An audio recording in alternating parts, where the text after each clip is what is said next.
What's up, Paris? Okay, this is quite bright. Maybe I'll stand over here.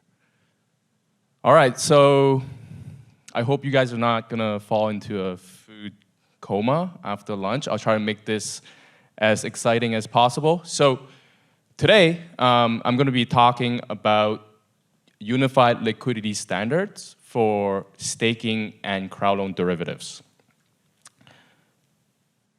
So before I start, just want to quickly introduce myself. My name is Terry. I'm one of the co-founders at Nuts Finance. We've been building on the blockchain space since early 2018. Our bread and butter is building financial primitives protocols. So we've done middlewares, we've done protocols, and we've done applications. It was around 16 months ago, so last year, February, that we ventured into the Polkadot ecosystem. And so far, the experience has been absolutely phenomenal, not in terms of just the technology side, but also being able to work with some of the finest builders in this space. So very quickly about Nuts Finance. Why is it called Nuts? Because as I mentioned, our bread and butter is building different types of financial primitives on the blockchain. So back in 2018, we knew that this was going to be a multi-project and multi-step approach. So we sort of want to build the different nuts and bolts to enable an open financial ecosystem. So hence the name. So with diving into today's topic, unified liquidity standard for staking and Crowdloan derivatives. So before I actually jump into it, I just want to quickly see, a show of hands, who is currently participating in staking or Crowdloans with their DOT assets? Okay, great. So I'm not going to ask this question, but I'm sure for those who are already participating in either staking or Crowdloan, there's actually two avenues to participate. One is via Polkadot.js, a very powerful tool, but at the same time, not the most intuitive and not the most user-friendly. The second way is to actually participate staking and Crowdloan through some of the DeFi solutions offered by parachains, or centralized service providers like exchanges or node providers. So for today's talk, I'm going to focus on the latter, which is the staking derivatives that gets generated if you guys are currently providing DOT via any of these DeFi solutions by parachains. So I want to also quickly explain, the two primary use cases for the DOT asset right now. There's two of them. One obviously is staking, basically staking your DOT to help secure the security of the relay chain. And then the second one is Crowdloan, so contributing your DOT to help a parachain secure a slot auction. So what happens is if you guys are participating via any of the parachain's DeFi service, when you're contributing your DOT, you will actually get a receipt in return. And this receipt is what we're classifying them as a form of derivatives. So you get two forms, right? You get two types. One is the staking receipts, and then the second one is the Crowdloan receipts. So just from here, it already generates two different formats of receipts or derivatives. So ultimately, what DOT derivatives are individually, DOT staking derivatives is a token representing the underlying locked stake DOT. And on the other side, DOT Crowdloan derivatives is a token representation of the underlying locked DOT contributed to Crowdloans. So now I want to quickly talk about what are some of the benefits of participating in these staking or Crowdloan derivatives. There's many of them, okay? There's many benefits. The first one being higher yields. I'm sure a lot of you guys That's one of the primary driver for you guys to contribute your DOT. The second reason is it actually unlocks liquidity for additional use cases. So DeFi in specific. So what that means is if you are contributing your DOT via the native Polkadot JS staking service, or Crowdloan, your DOT is actually locked and you can't really use them. And that's one of the reasons why these parachain teams have introduced these liquid staking and liquid Crowdloan solutions, so that it provides holders the flexibility to actually use those assets. So once you have this flexible format, you can actually use them in, you could trade them, you could borrow against them, you could stake to earn further yields. And then the third benefit is it lowers the participation requirement. So this point is actually quite interesting because a lot of you guys might think that, right now in order to participate in staking is actually not that expensive. Yes, but if you also looked into Ethereum, back just maybe like 3-4 years ago, also participating in staking was not that expensive. But now it's actually, for a normal user or for somebody that's just entering the ecosystem, it has actually become quite expensive for them to directly participate in staking due to Ethereum's price. So with these derivatives, it actually lowers the participation requirement. And that's the whole purpose of some of these parachains, to introduce these liquid staking solutions so that they could appeal to more people, a larger audience. And then finally, there's the flexible redemption. So with staking, if you're going through the native format, like staking through a native format or participating in Crowdloan through a native format, it's 28 days to unbond for staking, and it's 96 weeks to unlock for Crowdloans. So again, right, it sort of like locks up the liquidity, but what these derivatives provides is they allow for a more flexible redemption period.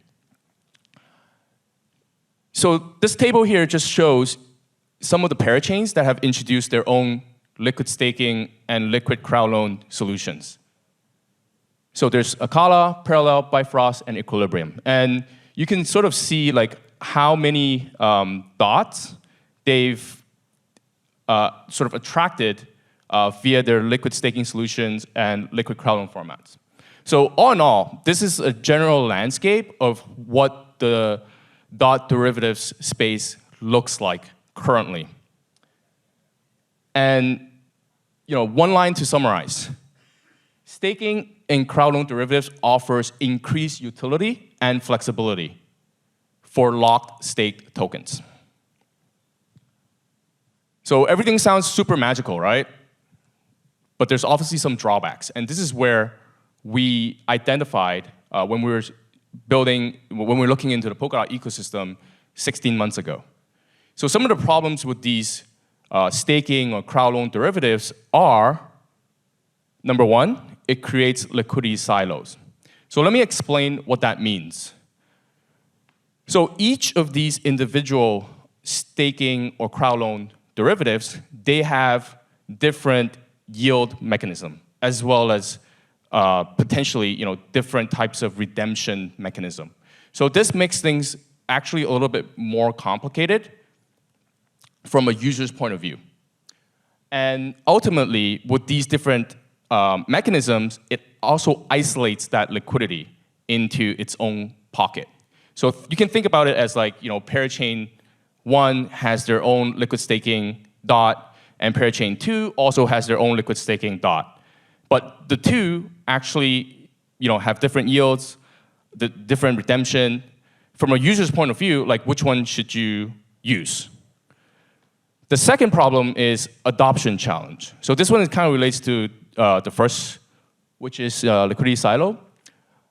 Ultimately, from a parachain standpoint, if they're introducing these liquid staking or liquid Crowdloan solutions, they're competing against each other for liquidity, because they're going after the same users that are holding DOT, trying to attract them to contribute their DOT to their own DeFi solutions. So again, right, if we look 3 to 5 years down the line, what's going to happen is parachain 1's liquid staking DOT might be drastically, outnumbering, parachain 2's liquid staking DOT. So basically we're going to see category leaders, and we're kind of seeing that right now. If you guys refer back to the table in the previous slide. So what does that mean? Like if you have sort of a category leader in terms of the staking DOT, that means that from a builder standpoint, I'm not sure how many builders are here, but from a builder standpoint, you'll come to the evaluation phase where, okay, which staking DOT or liquid staking DOT do you want to adopt? And ultimately, it's very natural for you guys for the builders to choose to adopt, obviously, the category leaders, the ones that have the most volume, because that one has the most liquidity. And then it makes it easy for you guys to kind of bootstrap your applications. And what's going to happen to the long tail staking derivatives? It's going to become very hard for these long tail staking or Crowdloan derivatives to have additional use cases. So that's the adoption challenge. So all in all, different staking and Crowdloan derivatives format causes liquidity fragmentation, which reduces overall capital efficiency. It's kind of rhetorical because, it's kind of ironic because the whole purpose of having these liquid staking or liquid Crowdloan solutions is to increase utility. But once you have so many different versions, it actually reduces capital efficiency. So that's how we kind of looked at this problem, and that's exactly where our solution at Tapio aims to solve. So what is Tapio Protocol? By definition, it's a synthetic asset protocol designed to unify different formats of staking and Crowdloan derivatives into a highly efficient standard. In simple language, that means no matter whether you're holding liquid staking DOT version 1 or liquid staking DOT version 2, you can roll that up into our synthetic version. And with this synthetic version, you can actually apply it across the entire Polkadot ecosystem. In other words, you have native DOT at the bottom layer. On the second layer, you have these staking and Crowdloan derivatives. And then on the third layer, we actually combine them back into one synthetic asset. And with this one synthetic asset, whether you're a user or you're a builder or you're a parachain, it makes life a lot easier because you're just dealing with one standard. So we recently launched the synthetic DOT on the Acala network. It's called tDOT. So what is tDOT? Number one, it's a unified standard for staking and Crowdloan DOT derivatives. Right now, we're dealing with, tDOT encompasses liquid staking DOT introduced by Acala. So there's around 6 million LDOT via the Acala platform so far. And we're working with the Acala team to incentivize or attract users to put those LDOT into the tDOT layer. tDOT is currently, as I mentioned, backed by a liquidity pool composed of native DOT and liquid staking DOT, LDOT. And yeah, it's the first synthetic DOT launched on the Acala network, but our solutions can actually be deployed across different parachains. We're just starting off on the Acala network because obviously they have very stable and huge volumes in terms of these liquid staking solutions. So it made sense for us to start there. The diagram on the right just outlines how it kind of works in terms of the liquidity pool. So you have native DOT, you have Crowdloan DOT, and then you have staking DOT. One level up, you can actually roll that into, so DOT produces the DOT derivatives, Crowdloan DOT derivatives, and staking produces the staking DOT derivatives. And then combining with the native, that actually goes into tDOT. So let's spend a little bit of time to talk about the benefits. Okay, what are the benefits of tDOT? There's a number of them again. The first one is the peg. So this is very critical in terms of our system because If tDOT cannot maintain a peg with DOT, then it's actually pretty useless. And I would like to explain how the peg works in a very simplified way. When you're holding tDOT, because it's backed by DOT and LDOT liquidity pool, that pool is always over collateralized. So that also means that if you're a holder of tDOT, you can always redeem back into either DOT or LDOT. And if you need to get LDOT back into DOT, you just need to go through the 28 days waiting period. So if you're thinking in terms of DOT unit of account, tDOT can always go back into DOT. So that's the first benefit. The second benefit is the standardized yield handling and rewards handling for crowd loans. So as I mentioned a little bit earlier, different formats of staking and crowd loan derivatives have different yield mechanism as well as redemption periods. So we have standardized that process. So it makes it easy for users to claim the rewards or the staking yield. The third benefit is sustainable and competitive yield. And you guys can see this benefit directly via the Acala platform, actually. So what that means is tDOT currently is made up of 3 different sources of yield. The first one is from the underlying LDOT yield. So right now, if you guys have LDOT staked, that's around 19%. So what happens is the tDOT accumulates a portion, roughly 60% of that 19%.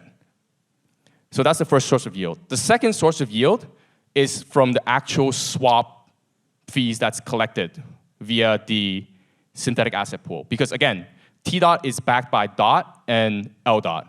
And if there are users looking to get out of their LDOT position, that's where the swap occurs, and that's where the fees gets generated. So right now, all that fees gets distributed back to the tDOT holders. And then the third one is token incentives. So this piece we haven't launched yet, but it is something that we will be introducing. So out of those 3 different sources of yield, 2 of them are actually quite sustainable. And then finally, it's highly usable. So once our product is live, something that we're working on as a team is to find additional use cases, which I'm going to spend time to talk about in the next slide. So there's 4 distinctive use cases for the synthetic DOT, tDOT. Number 1, the stable swap. So this is where we support the instant redemption for LDOT. So as a user, you don't need to wait 28 days anymore if you want to get LDOT back into DOT. So this function is directly integrated into the Acala platform. And this is also where the swap fees gets generated. The second use case is DeFi primitives. So this is where with tDOT, because we standardize the yield handling and because it maintains the peg against DOT, it can actually be used in different types of application scenarios. And one very interesting scenario that we're working on is to make tDOT a collateral asset to mint AUSD. And the second scenario that we're also working on is to make tDOT a collateral asset for margin trading. The third use case is parachain liquidity optimization. So what this means is it sort of goes back to the liquidity silos, right? The adoption challenge for parachains. Because if we think 3 years down the line, there's going to be category leaders in terms of the staking DOT, and there's also going to be long tail. So what's going to happen to the long tail? So that's where we come in. Okay, we can actually help aggregate those long tail staking DOT into tDOT, and then with tDOT, you can actually borrow AUSD or collateralize it to trade. That's how we eradicate the whole adoption challenge by some of the parachains that have introduced these staking or crowd loan DOT derivatives. And then finally, the last use case is cross-parachain swap. So this is a very natural function thanks to XCM. So what that means is if the synthetic DOT liquidity pool is deployed on parachain A, which is made up of native DOT and A DOT, tDOT moves over to parachain B, and then it can actually be redeemed back into native DOT and C DOT. So this is a very natural cross-chain swap experience that we're providing. So very quickly, I kind of explained this already. How does it actually work? The synthetic asset pool is actually backed by a stable swap engine. So stable swap basically allows the swapping between native DOT and the DOT derivatives. So from a LP standpoint, if you're contributing DOT or LDOT in this case, instead of just getting an LP in return, instead of just getting a simple LP token in return, what you're getting is you're getting a synthetic asset in return. And with this synthetic asset, you can actually use it across different parachains. The minting function right now, the synthetic asset minting function actually sits on the Akala network. So one thing that we're working on is expanding into other parachains to deploy our synthetic asset and synthetic and stable swap palettes. So that from a parachain's point of view, they can retain those TVLs. Okay, they can retain those TVLs from the DOT, but the minting function gets generated from Akala, and once tDOT gets minted, it can travel to different parachains. So we've been building in the Polkadot ecosystem for 16 months now. And these are some of the milestones that we've achieved. We received 2 Web3 Foundation grants. We're actually also one of the first teams to receive the Akala ecosystem grant. Recently, we've launched a 3 pool on the Karura network made up of AUSD, USDT, and USDC. So USDC is from Wormhole, and then USDT is natively minted on StateMine. We recently received 20,000 KSM treasury from the Kusama Treasury Council to bootstrap this pool. And then we have tDOT that's currently live. It's been live for around 4 weeks now. And before launching tDOT, we actually did the same implementation on Karura, and we launched a synthetic KSM. Very similar concept. It's backed by KSM and liquid staking KSM, LKSM. And then 3 pool. So we currently have 3 products live across the Karura and Akala platform. Just some stats for you guys to see how it kind of looks like for those who are interested. So tDOT lives right now on Akala. So if you guys are in their swap interface, you can actually see the liquidity pool, the DOT and LDOT liquidity pool. So whether you're a trader or whether you're a liquidity provider, you can directly interact with our protocol via the Akala platform. So far, we have around 131K tDOT minted. And the 2 yield that you guys are seeing right now, 9.46%, this is from the underlying LDOT staking yield. And then the 8.07%, this is from the swap fees that we generate. And we distribute that back to users. So with those 2 adding together, you're looking at around 17.5% plus any additional token incentives that we're going to start soon. And then on the right-hand side, this is the 3 pool that we have launched on Karura. Around 1.52 million of stablecoin liquidity right now in this pool. This pool has been live for 4 weeks as well. The yield, we're looking at around 4.27%, and this yield is generated from swap fees completely. And then we also have the Kusama treasury that we're incentivizing users. So all in all, right now, like the yield for this one is at around 15 to 16%. So just to wrap up, Tapio Protocol offers a single liquidity standard to unify different formats of DOT derivatives. So this design with the goal of being truly complementary and composable with parachains and dApps in the Polkadot ecosystem. So, because one of the questions that I get a lot is, how do we compare with, the staking, like the staking DOT or the Crowdloan DOT by other parachains? It's very simple. Like, it's the 3 layers approach. So there's a native DOT, there's the staking or crowdloan derivatives introduced by parachains that fragmentizes the liquidity, and we sit on top. So for those who are interested, you guys can give us a follow. Thank you.